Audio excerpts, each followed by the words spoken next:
हाँ जी, नमस्कार। आगे बढ़ते हैं और अब शायद ये चैप्टर नंबर 3 आज शायद ख़त्म हो जाएगा हमारा। आपको ऊपर एक टाइटल दिख रहा है, आपके लिए शायद ये नया शब्द है, बिल्कुल लेटेस्ट।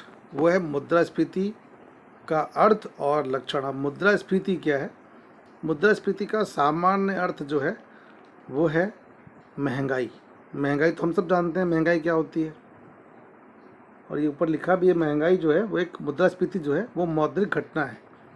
तो सामान्य भाषा में कहा गया तो पढ़ देता हूँ मैं। सामान्य रूप से भाव वृद्धि या महंगाई को अर्थशास्त्र में मुद्रास्फीति कहा जाता है, और इंग्लिश में कहते हैं इन्फ्लेशन। इन्फ्लेशन कहा जाता है मुद्रास्फीति को। तो भाव बढ़ रहा है तो मुद्रास्फीति है। ये एक सामान्य आम जनता जो है उसके दिमाग में ये व्याख्या है। लेकिन अर्थशास्त्र में आप और हम उसकी व्याख्या अलग तरह से करेंगे कि आखिर में भाव बढ़ते क्यों हैं, वस्तुओं के भाव क्यों बढ़ते हैं। तो जो भी हमने पढ़ा था 11वीं में, आपको याद होगा, चैप्टर हमारे 2 आईएमपी चैप्टर थे, एक है मांग और दूसरा है पूर्ति। तो हमें 2 वजह खास दिख रही है। या तो वस्तु का जो उत्पादन है उसकी तुलना में अगर मांग ज़्यादा हो जाए तो वस्तु महंगी हो जाएगी, या फिर जितनी मांग है उसकी तुलना में उत्पादन कम हो तो वस्तु महंगी हो जाएगी।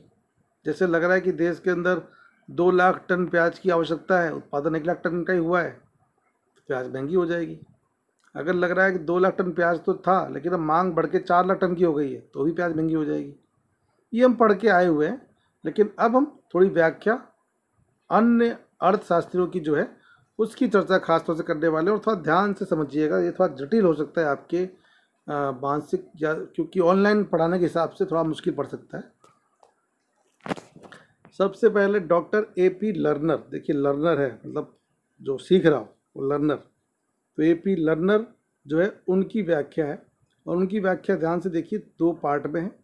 वस्तु की पूर्ति की तुलना में उसकी अधिक प्रमाण में मांग हो तो वह स्थिति मुद्रास्फीति है। वस्तु की पूर्ति, वस्तु की पूर्ति, जैसे मैंने कहा कि अगर अर्थतंत्र में 2 किताब है और उसको खरीदने वाले भी 2 लोग हैं और किताब की कीमत है 20 रुपये, तो दोनों को किताब मिल जाएगी। पर अगर खरीदने वाले 3 होंगे तब क्या होगा?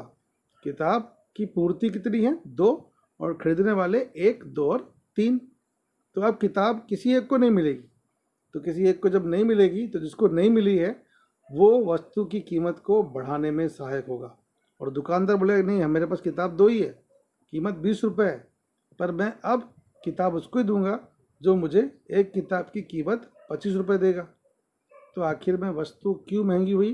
तो वस्तु महंगी इसलिए हुई क्योंकि वस्तु की जितनी पूर्ति थी उसकी तुलना में जो उसकी मांग है वो अधिक है। और ये हमने पढ़ा हुआ है, जैसे जैसे वस्तु की मांग बढ़ेगी वैसे वैसे वस्तु की कीमत में वृद्धि होगी, और जो कीमत में वृद्धि हो रही है उसको हम क्या कहते हैं? उसको हम कहते हैं महंगाई। और अगर अर्थशास्त्र पढ़ रहे तब क्या कहेंगे? तब हम कहेंगे मुद्रास्फीति या फिर इन्फ्लेशन। ठीक है, एक व्याख्या क्लियर हुई, ऐसी कई व्याख्या आने वाली है। अभी व्याख्या number 2, doctor AC Pigou. Pigou के हिसाब से व्याख्या क्या है? पीगू का नाम आपने पहले पढ़ा हुआ है। वास्तविक आय की तुलना में मौद्रिक आय तेजी से बढ़े। देखिए वास्तविक आय क्या है? वास्तविक आय है वास्तविक, अरे एक मिनट, हाँ, वास्तविक आय है देश के अंदर उत्पादित होने वाली वस्तुओं और सेवाओं का प्रमाण। और मौद्रिक आय क्या है? मौद्रिक आय है लोगों की जेब में रहा हुआ पैसा। अगर जेब में पैसा ज़्यादा आ रहा है और बाज़ार में वस्तुएं कम हैं, तो जब लोगों के जेब में ज़्यादा पैसा है तो लोग वस्तु की मांग ज़्यादा करेंगे, लेकिन सामने बाज़ार में वस्तु कैसी है? वस्तु कम है। तो जब वस्तुएं कम होंगी और मांग ज़्यादा होगी तब फिर महंगाई बढ़ने वाली है। उसी चीज़ को इन्होंने अलग शब्दों में कहा है, और वो शब्द क्या था? वास्तविक आय की तुलना में मौद्रिक आय, अर्थात लोगों की जेब की जो इनकम है वो तेज़ी से बढ़े। वस्तुओं की तुलना में लोगों की जो जेब में इनकम आ रही है, पैसा जो है ज़्यादा है, तब महंगाई बढ़ती है, जिसको हम कहते हैं मुद्रास्फीति डॉक्टर AC पीगू के अनुसार। तीसरी व्याख्या थोड़ी सी कॉमन है, नाम किसी का नहीं है क्योंकि थोड़ी बहुत ये व्याख्या ली गई है कीन्स के अनुसार। भाव स्तर में हुई सतत एवं सर्वग्राही वृद्धि। देखिए होता क्या है कि किसी वजह से, किसी कारण से ऐसा लगा कि युद्ध होने वाला है कुछ, और पेट्रोल जो है उसका रेट 80 से बढ़ के 150 हो गया, तो क्या वो महंगाई है? तो हम कहते हैं वो महंगाई नहीं है। महंगाई कब होगी? जब भाव लगातार बढ़ते रहे, और खाली एक वस्तु का नहीं, सारी वस्तुओं का भाव बढ़े, तब वो मुद्रास्फीति है। इसलिए क्या कहा गया है, जो 2 शब्द पे जोड़ दिया गया है, भाव वृद्धि सतत होनी चाहिए।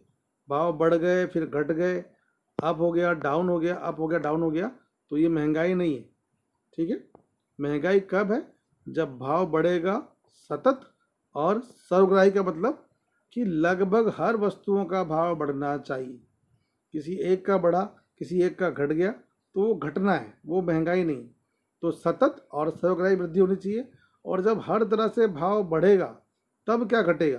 तब जो शब्द जोड़ दिया गया है, तब मुद्रा की क्रय शक्ति घटती है। अब मुद्रा की क्रय शक्ति क्या है? पहले आप 100 रुपये लेके जाते थे, तो 100 रुपये के अंदर 20 रुपये के हिसाब से 5 किलो आलू आते थे। तो 100 रुपये की क्रय शक्ति कितनी हुई? 5 किलो आलू। अब आलू का भाव 50 रुपये किलो हो गया, तो उसी 100 रुपये में कितना आलू मिलेगा आपको? 2 किलो। तो जो एबिलिटी थी, जो क्षमता थी 100 रुपये की नोट की, जो पहले 5 किलो आलू की थी, वो घट करके हो गई है 2 किलो आलू की। तो इस तरह से महंगाई में मुद्रा की क्रय शक्ति जो है वो घटती है। फिर से पढ़ दे रहा हूँ, भाव स्तर में होने वाली असतत नहीं सतत वृद्धि, और एक वस्तु में नहीं सर्वग्राही वृद्धि हो, तो उससे हम कहते हैं मुद्रास्फीति। और इससे होता क्या है? इससे जो मनी है, जो रुपया है, उसकी वैल्यू, उसकी साख, उसकी इमेज घटती है, उसकी क्रय शक्ति जो है वो घटती है। ठीक है, अब हम आ रहे हैं फाइनली, जो नाम है doctor JM Keynes. JM Keynes क्या कहते हैं कि भाव बढ़ना घटना बड़ी बात नहीं है, पर आप कब कहोगे कि हाँ अब मुद्रास्फीति आ गई? जैसे एग्जाम्पल दिया है कि मान लो कि आलू का जो है भाव बढ़ गया है, आलू का भाव बढ़ गया है, पर बहुत सारे खेत जो हैं वो खाली पड़े थे जहाँ पे आलू बोया ही नहीं गया था। तो क्या होगा? हम लोग वहाँ पे आलू बोना शुरू कर देंगे। जब वहाँ पे आलू बोने लगेंगे तो आलू का उत्पादन बढ़ जाएगा पहले से, और आलू का दाम घट जाएगा। तो दाम हमेशा बढ़ा नहीं रहेगा। तो ये महंगाई नहीं है। महंगाई कब है? जब उत्पादन के सारे साधन काम में ले लिए गए हों, अर्थात सारे खेतों में फसल तैयार हो। आलू जितना बोना है खेतों में बो दिया है, कोई खेत खाली नहीं है, कोई श्रमिक खाली नहीं है, कोई किसान खाली नहीं है। अब आप आलू का उत्पादन चाह के भी बढ़ा नहीं सकते, और तब अगर दाम बढ़ता है तो इसको हम कहेंगे मुद्रास्फीति, क्योंकि अब दाम घटेगा नहीं। शॉर्ट टाइम के लिए अगर दाम बढ़ता है तो उसका उत्पादन इन फ्यूचर बढ़ा करके हम दाम घटा लेंगे। देखिए ये चीज़ें थोड़ा ऑनलाइन मुश्किल पड़ रही है समझाना, मैं भी ट्राई कर रहा हूँ, पर आप भी कोशिश कीजिएगा, 2-3 बार सुनिएगा, समझ में आ जाएगा। एक और एग्जांपल पेश करता हूँ आप लोगों के लिए फिर से, कि आलू की जगह पे हम बात करें किसी और चीज़ की, कि किसी उद्योग के अंदर कपड़े का उत्पादन हो रहा है और कपड़ा महंगा हो गया है, तो 4-5 मिलें बंद पड़ी थी। जब कपड़ा महंगा होगा तो क्या होगा? जो मालिक, उनको लगेगा कि हाँ कपड़ा महंगा मतलब फ़ायदा हो रहा है, तो वो लोग अपनी मिलें शुरू कर देंगे। तो जब नई नई मिलें शुरू हो जाएंगी तो कपड़े का उत्पादन दुगना बढ़ जाएगा। जब उत्पादन बढ़ेगा और ख़रीदने वाले उतने ही हैं, तो दाम कपड़े का घट जाएगा। पर अगर कपड़े का उत्पादन सारी मिलों में हो रहा है, कोई भी श्रमिक बेरोजगार नहीं है, कोई भी मशीन खाली नहीं है, सारी मिलें चालू है, तीनों शिफ्ट में काम हो रहा है, तो अब अगर कपड़े का दाम बढ़ता है तो क्या अब उसको हम डाउन कर सकते हैं उत्पादन बढ़ा करके? नहीं कर सकते, क्योंकि कपड़े का उत्पादन जितना होना चाहिए मैक्सिमम वो हो रहा है, अब बढ़ा नहीं सकते। तो इसके लिए जो शब्द आया मैं फिर से पढ़ दे रहा हूँ, डॉक्टर जेम कीन्स के अनुसार मुद्रास्फीति की सही स्थिति साधनों के पूर्ण रोजगार के बाद भी मौद्रिक आय बढ़ने से सृजित होती है। अगर उत्पादन के सारे साधन जमीन पूंजी श्रम नियोजक सब काम पे लगे हुए हैं, उसके बाद भी अगर लोगों की आय ज़्यादा बढ़ रही है, जेब में पैसे आ रहे हैं, तब दाम बढ़ेंगे और उस दाम को हम रोक नहीं सकते और उसको हम कहेंगे मुद्रास्फीति या फिर महंगाई। तो ये हो गई आपके मुद्रास्फीति की व्याख्या अलग अलग तरह से। अब हम आगे बढ़ नेक्स्ट है मुद्रास्फीति के लक्षण। मुद्रास्फीति के लक्षण ध्यान से सुनिएगा, ध्यान से समझिएगा। 4 लक्षण हैं, मुख्य तो 3 हैं और इसके हिसाब से ही पूरी जो व्याख्या है वो बनाई गई है। थोड़ा बहुत आपने रिवीजन किया अभी। जैसे कि पहला, भाव स्तर में निरंतर वृद्धि होनी चाहिए। आपके दिमाग में आना चाहिए कि क्या नहीं होना चाहिए। जैसे कि टमाटर है वो 20 रुपये किलो था, एक हफ्ते के लिए 60 रुपये किलो हो गया और फिर से 20 पे आ गया। तो क्या ये महंगाई है? तो ये महंगाई नहीं है। क्यों नहीं है? क्योंकि भाव स्तर में लगातार वृद्धि नहीं हुई है, टेम्परेरी वृद्धि हुई है। तो उसको हम मुद्रास्फीति नहीं कहेंगे। मुद्रास्फीति कब होगी? जब भाव में लगातार वृद्धि होनी चाहिए।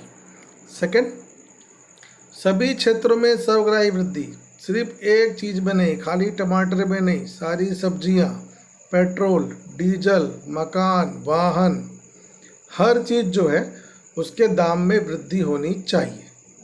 जब सभी क्षेत्रों में वृद्धि होगी, चारों तरफ भाव में वृद्धि होगी, तब आप कह सकते हो कि महंगाई है। किसी एक क्षेत्र में वृद्धि हो, किसी एक क्षेत्र में कमी हो, तब भी ये महंगाई या मुद्रास्फीति नहीं कहलाएगी। तो 2 चीज़ें आपके सामने आ गई। एक तो लगातार वृद्धि होनी चाहिए और दूसरा सभी क्षेत्रों में सर्वग्राही, सभी क्षेत्रों में, अर्थतंत्र के सभी क्षेत्रों में, खेती में, उद्योग में, सेवा क्षेत्र में, शिक्षण में, स्वास्थ्य में, हर तरह की सुविधाएं हैं, उनके दाम बढ़ने चाहिए। ठीक है। तीसरा है कि जब वस्तु महंगी होगी, तीसरा चलो लक्षण खास है नहीं पर जुड़ा हुआ है। जब भी वस्तुओं के दाम बढ़ेंगे तो 100 रुपये में जितनी वस्तु आपको मिलती थी, अब आपको उससे ज़्यादा तो नहीं मिलेगी, उससे कम मिलेगी। तो इसका मतलब क्या हुआ? इसका मतलब ये हुआ कि पैसा जो था वो कमज़ोर हुआ है। रुपया जो है, मुद्रा जो है, उसकी कैपेबिलिटी, उसकी खरीद शक्ति जो है वो पहले की तुलना में कम हुई है। खरीद शक्ति कब बढ़ती? जब वस्तु सस्ती होती और 100 रुपये में पहले से अधिक वस्तु आती, तो हम कहते हैं कि पैसा मजबूत हुआ है। पर जब महंगाई होती है तब पैसे की वैल्यू घटती है।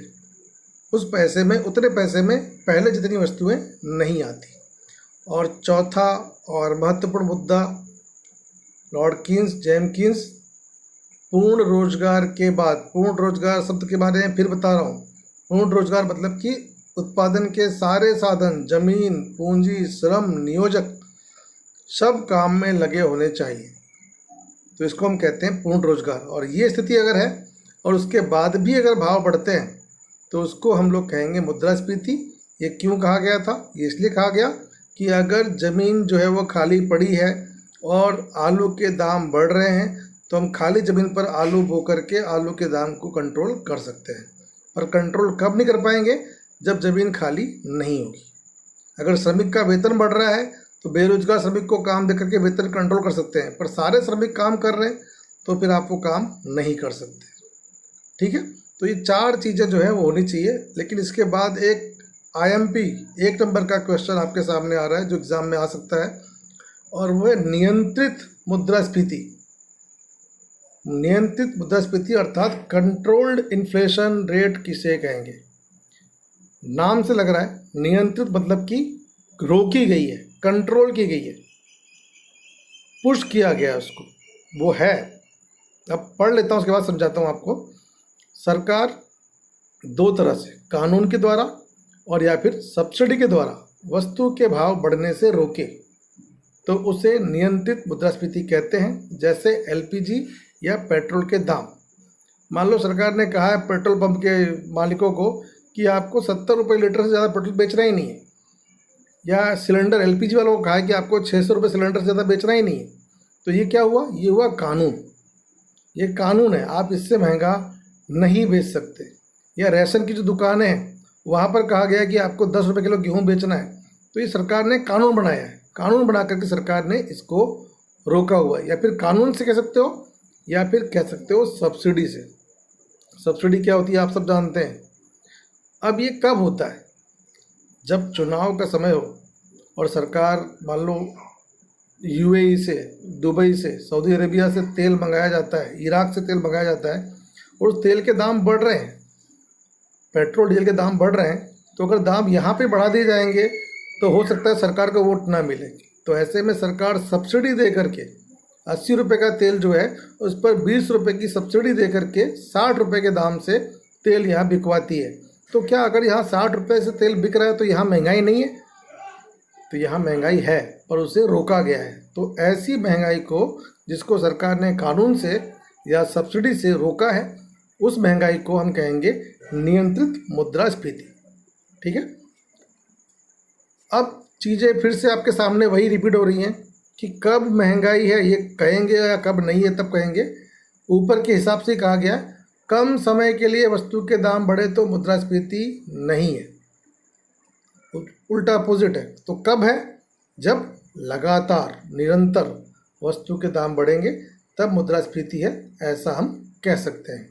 सेकंड चीज़, उत्पादन के साधन बेरोजगार हों अर्थात पूर्ण रोजगार न हो और भाव वृद्धि बढ़े तो वो भी मुद्रास्फीति नहीं है। जो ऊपर पड़ा उसका अपोजिट चल रहा है।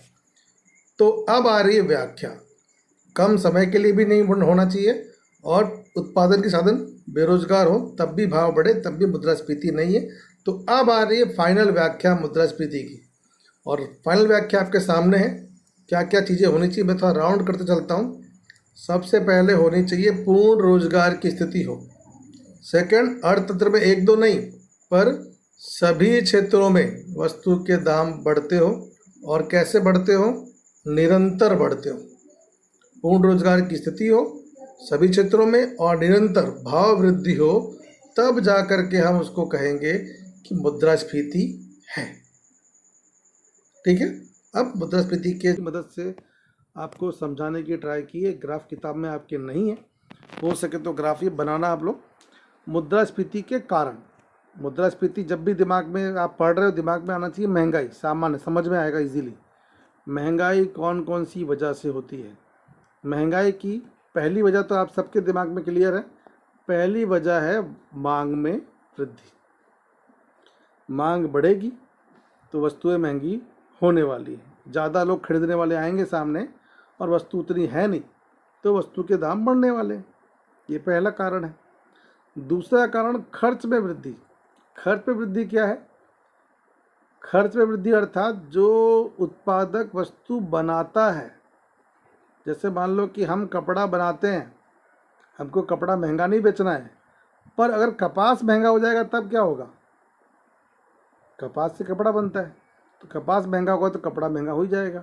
हम अपनी फैक्ट्री में जो मशीन चला रहे हैं वो महंगी हो जाएगी तब क्या होगा? तो कपड़ा महंगा हो जाएगा। हम अगर जो बिजली यूज़ कर रहे हैं वो महंगी हो जाएगी तब क्या होगा? तो कपड़ा महंगा हो जाएगा। तो अगर उत्पादक का, देखिए शब्द में अंतर थोड़ा सा, मांग में वृद्धि मतलब लोग जो खरीदते हैं ग्राहक उनकी बात है, और ये किसकी बात है? ये बात है उत्पादक की। उत्पादक का जो खर्च है उसमें वृद्धि, ये उत्पादक की बात हो रही है। और तीसरा अन्य कारण क्या है? अन्य कारण है सरकार की नीति। सरकार जो है उसका रोल यहाँ पर है, सरकार की नीति। ठीक है, डिटेल में आते हैं। सबसे पहले मांग की वृद्धि। मांग की वृद्धि के लिए सबसे बड़ा कारण दिया है मुद्रा की आपूर्ति में वृद्धि। मुद्रा की आपूर्ति अर्थात आम जनता की जेब में ज़्यादा पैसा जाता है तो वो पैसा ही वस्तु की मांग को बढ़ाता है। तो अगर हम लोगों के पास ज़्यादा पैसा आएगा, हमारी इनकम बढ़ेगी, तो हमको ज़्यादा चाहिए, हमको मोबाइल ज़्यादा चाहिए, हमको ज़्यादा कपड़े चाहिए, हमको ज़्यादा एसी चाहिए, कूलर चाहिए, वाहन चाहिए। तो लोगों के पास ज़्यादा पैसा आएगा तब लोग वस्तु की मांग बढ़ाएंगे और इस तरह से जो महंगाई है वो तेज़ी से बढ़ेगी। तो पहला तो क्लियर दिख रहा है आपको। सेकंड जो है इसके अंदर, फर्स्ट में सेकंड, वो है सरकार के सार्वजनिक खर्च में वृद्धि। याद रखिए 11वीं मैंने कहा था आपको, एक समीकरण था हमारे पास C+I+G, किसी को याद हो तो। C मतलब उपभोक्ता का खर्च, I मतलब इन्वेस्टर का, और G मतलब सरकार का खर्च। ये तीन लोग खर्च करते हैं। और तब ये बताया था आपको मैंने कि सरकार का खर्च लोगों की आय बनता है। जैसे सरकार ने सोचा कि हमको पुल बनाना है, तो सरकार पुल बनाएगी, तो जब पुल बनाएगी तो पैसा खर्च होगा, तो पैसा किसको मिलेगा? पैसा जो लोग भी पुल बनाने में लगे कर्मचारी उनको मिलेगा। अगर सरकार कहती है कि स्कूल शुरू करने हैं तो टीचर चाहिए, तो सरकार खर्च करेगी तो हमको पगार मिलेगी। तो सरकार का खर्च लोगों की आय बनता है। तो सरकार ज़्यादा खर्च करेगी तो लोगों को आय ज़्यादा होगी, और जब ज़्यादा आय लोगों को होगी तब लोग क्या करेंगे? लोग ज़्यादा खर्च करेंगे, और ज़्यादा खर्च करेंगे तो महंगाई होगी। तो सरकारी खर्च जब बढ़ता है तो उसका भी असर महंगाई पर पड़ता है।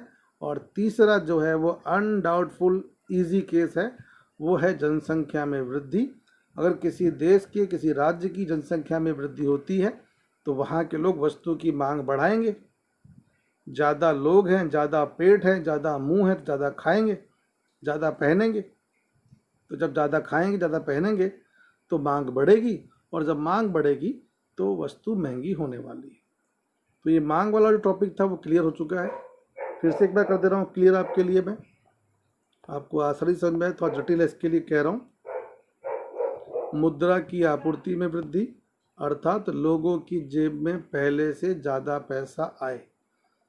ज़्यादा पैसा सरकार भी दे सकती है, ज़्यादा पैसा लोन से मिल सकता है, बैंकों का ब्याज जो है वो सस्ता हो जाए उससे मिल सकता है, तो इस लोगों को सब्सिडी मिल जाए उससे मिल सकता है, सरकारी सहायता मिले उससे मिल सकता है।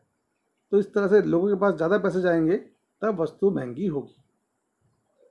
जैसे अभी कोरोना काल है, सरकार सोचे गरीबों को देना है 500 रुपये, तो गरीबों को दे रही है 500 रुपये, तो 500 रुपये लोगों के खाते में आ रहे हैं। किसानों को 2000 रुपये मिल रहे हैं, तो उनके पास पैसे आ रहे हैं। जब पैसे आएंगे तो लोग खर्च करेंगे और मांग बढ़ेगी और महंगाई भी बढ़ेगी। सेकंड क्या था? सरकार का जो खर्च है, सरकार का जो भी खर्च है, चाहे विकास लक्षी चाहे बिन विकास लक्षी, सरकार का हर खर्च लोगों की आय बनता है। सरकार ज़्यादा खर्च करेगी, लोगों को ज़्यादा आय होगी, और फिर लोग ज़्यादा खर्च करेंगे और महंगाई बढ़ेगी। और तीसरा था जनसंख्या में वृद्धि होगी, तब वस्तु महंगी होने वाली है। खर्च में क्या कहा था मैंने? खर्च में मैंने आपको कहा था कि आपको ध्यान में देना है नियोजक या फिर उत्पादक का खर्च। नियोजक का खर्च क्या क्या होता है? हाँ, इसमें चीज़ समझ लीजिए आप कि नियोजक वस्तु को बनाता है। मान लो 20 रुपये की बनाता है, वस्तु बना रहा है 20 रुपये की और बेच रहा है 25 रुपये की, कोई समस्या नहीं। लेकिन अब अगर कच्चा माल महंगा हो जाएगा, कच्चा माल महंगा हो जाएगा, मशीनें महंगी हो जाएंगी, बिजली का रेट बढ़ जाएगा, पानी का टैक्स बढ़ जाएगा, श्रमिकों का वेतन बढ़ जाएगा, तब क्या होगा?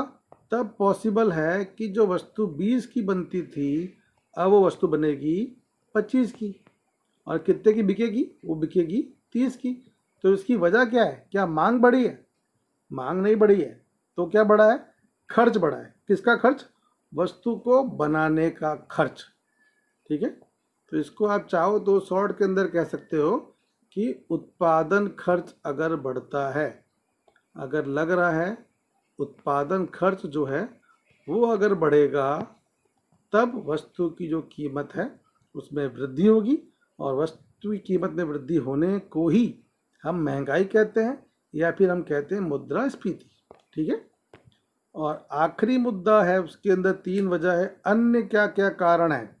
अन्य कारण में आ गया है कर नीति। सरकार ने अगर वस्तु के ऊपर ज़्यादा टैक्स लगा दिया है, टैक्स भी उसके अंदर, जैसे जीएसटी आजकल चल रहा है, जैसे कि पहले आपने एक बोरी सीमेंट लिया है, उसकी कीमत मान लो होती थी 300 रुपये, तो उसके अंदर 25 रुपये जीएसटी, तो आपको पड़ेगी वो 325 की। अब सरकार ने टैक्स को बढ़ा करके कर दिया है 50 रुपये, तो बोरी कितने की पड़ेगी आपको? वो पड़ेगी 350 रुपये की। वजह क्या है? तो वजह है कर नीति, टैक्स में वृद्धि। तो ये हुआ पहला कारण, कर नीति की वजह से। अगर टैक्स ज़्यादा सरकार ले रही है तब वस्तु महंगी होगी और महंगाई बढ़ेगी। नेक्स्ट है आयातित वस्तु की कीमत में वृद्धि। हम जिन वस्तुओं का आयात करते हैं, जब भी ये आयातित वस्तु की बात करते हैं तो आपके ध्यान में आना चाहिए पेट्रोल और डीजल। ये वस्तु हम दुनिया के और देशों से, खाड़ी देशों से खास तौर से मंगाते हैं।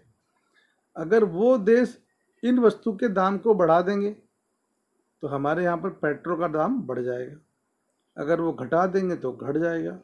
तो कई बार हम जो वस्तु बाहर से मंगा रहे हैं वो अगर महंगी होगी तो उसका सीधा असर हमारी महंगाई पर पड़ने वाला है। तो आयातित वस्तु की जो कीमत है उसका असर यहाँ पे पड़ता है।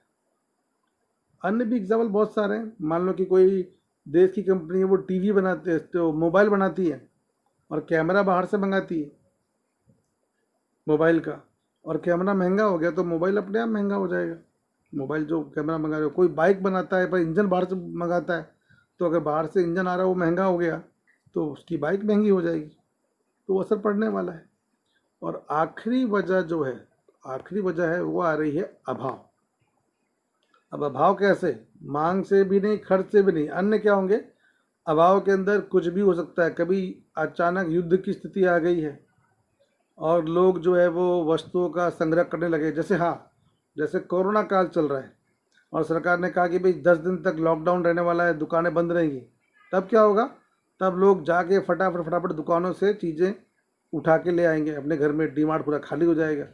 जब डीमार्ट खाली हो जाएगा तब चीज़ों की कमी हो जाएगी, पर चीज़ों की कमी है नहीं, पर लोगों ने घरों में ज़्यादा भर लिया है, इसलिए बाकी लोगों को नहीं मिल रहा है।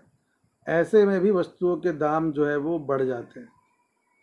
ऐसे ऐसे केस आए हैं यहाँ पर। गेहूँ, चावल, अनाज, नमक, तेल, मैं खुद बताऊँ कि जो 500 550 रुपये का लीटर की आता था 5 लीटर तेल, वो 700-800 में बिका है लॉकडाउन के अंदर। तो क्या तेल की कमी थी?